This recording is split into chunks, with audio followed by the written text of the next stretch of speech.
There are those who, as soon as we see them, we identify them as leaders.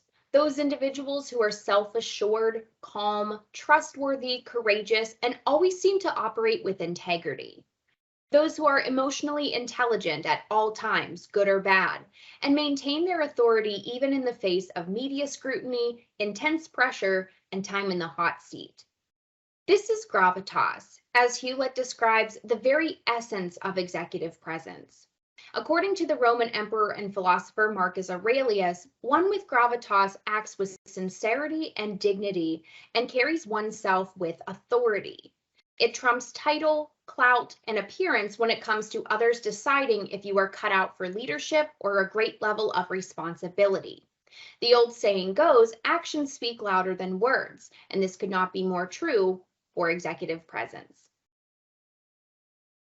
We're going to explore 3 key behaviors that one will demonstrate when acting with gravitas: grace under fire, showing teeth, and speaking truth to power. Grace under fire refers to the way someone responds in a critical situation. How do they manage a crisis? How does this person face public backlash or criticism from peers? Grace under fire involves keeping public promises, showing compassion, and having the courage to make difficult decisions. Regardless of your skill level, experience, and degree of knowledge, career development, especially to the executive level, is nearly impossible without gravitas. You need to carry yourself with confidence and believe that you have the correct answers when asked. Developing steeliness and composure often comes from developing strength while in hot water or while dealing with opposition. By owning up to mistakes, answering honestly, and taking responsibility whenever necessary, you as a leader will exude confidence without arrogance. Maintaining poise and control when times are tough signifies that you are someone with authority and someone to be respected. You may remember Pepsi's major misfire in April 2017 when it launched an ad campaign with Kendall Jenner. Jenner, for all intents and purposes, calms a riot and rectifies social inequality by sharing a Pepsi with a police officer. The backlash for this ad was swift, with public outcry reaching a fever pitch in a matter of days.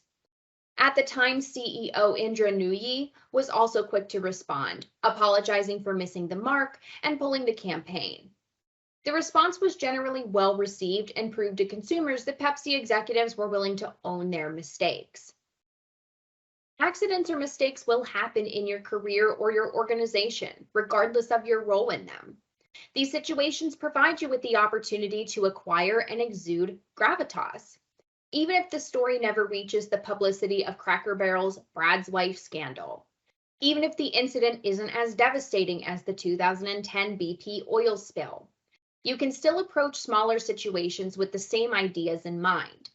You can make the choice to acknowledge your shortcomings or missteps, maintain sincerity, and rise above this by being proactive.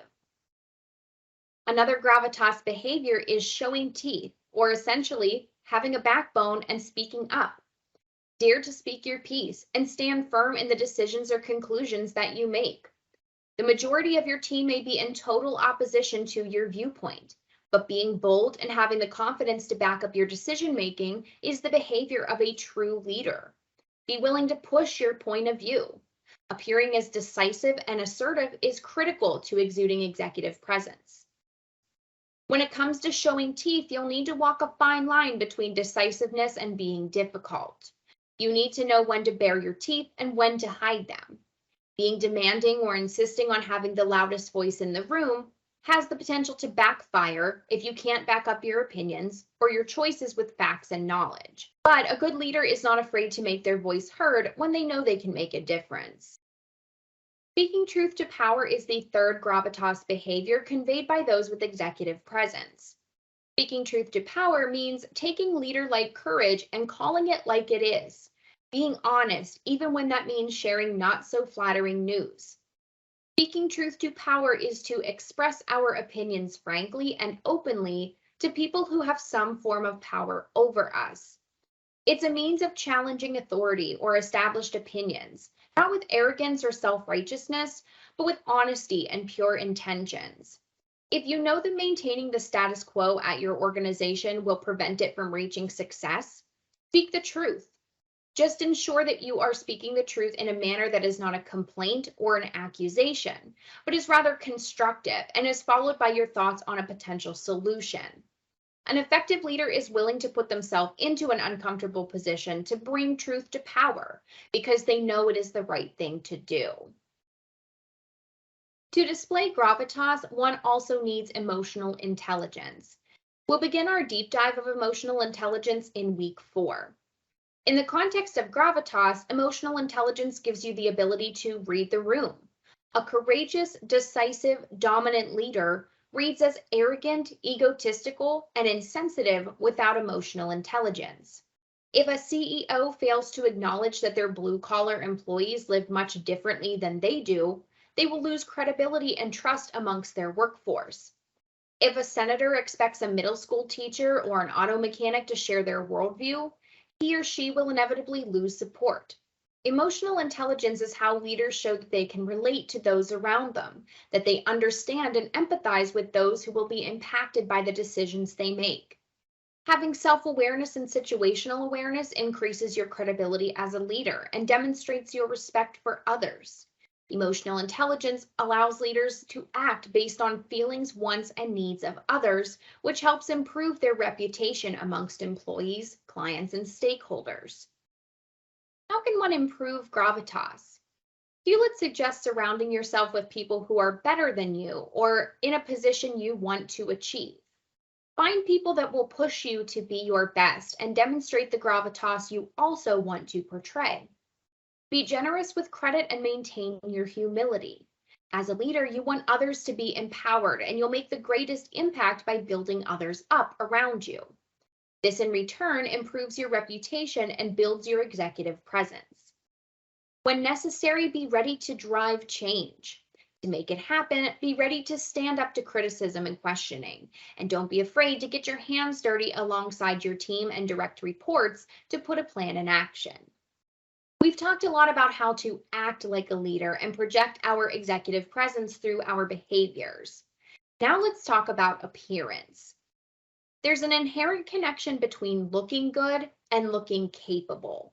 One's appearance assists in emanating confidence, credibility, believability, and a sense of control. It also helps project comfort in one's own skin when the look is perfected. While one's behavior and their ability to communicate plays a bigger role in determining one's leadership potential than their clothes or their hairstyle, appearance is actually the filter through which gravitas and communication are evaluated. In short, you have to look the part to get the part. If you want in the door, the opportunity to show others what you're made of, you have to crack the dress code. When we talk about appearance in terms of executive presence, we're focusing on grooming and polish more than anything. We're looking at the aspects of appearance that we can control. We're going to talk about looking like you've made the effort to look put together, which is a skill that anyone can learn. Appearance is important because people make very quick judgments based on it. The amount of makeup you wear, the clothes on your body, and your facial hair are all part of your first impression.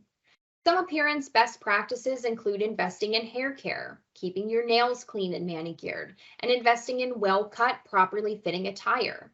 This doesn't mean incurring huge costs each month to keep up on hairstyling or designer suits, but instead making sure that you always look well kempt. Simply put, trying hard helps. It signifies that you have respect for yourself and respect for others. Showing up to a meeting well-dressed says, I put effort into being here because you are important and deserve respect. I put the time in because you are worth my time. On the other hand, showing up to a client meeting in a t-shirt and shorts sends a much different message to a potential customer. Maybe something like, your business doesn't mean much to me, so I couldn't be bothered to try with my appearance. Dandruff on your collar, a stain on your tie, wearing a hat inside a professional building. All of these faux pas say you aren't attentive, you don't care, you have poor judgment, or you lack discipline. Good grooming provides you with control because it allows you to minimize distractions from your skill set and your performance. Your appearance will help focus your audience on your professional competencies. A bright orange suit jacket may hog the spotlight in a professional interview, for example, and may distract your interviewer in conversation about your experiences. A low-cut top or an above-the-knee skirt might also distract in much the same way. Carrie Perrano, Chief People Officer of Verily, advises that your dress should be appropriate for your environment and authentic to you. If you're meeting with the executive board of a Fortune 500 company, you should look as though you could sit amongst the board members and fit right in.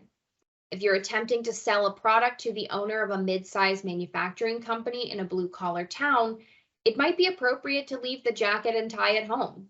You wouldn't wear a three-piece suit or a ball gown on the beach, right?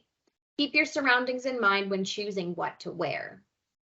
Your appearance is a direct reflection of the company that you represent and can become a vehicle for your own personal brand as well. You may have heard the adage, dress for the job you want, not for the one you have. And this is certainly something to keep in mind. In pursuit of your career goals, you want to be conscious of what you're projecting to others that can make your career dreams a reality.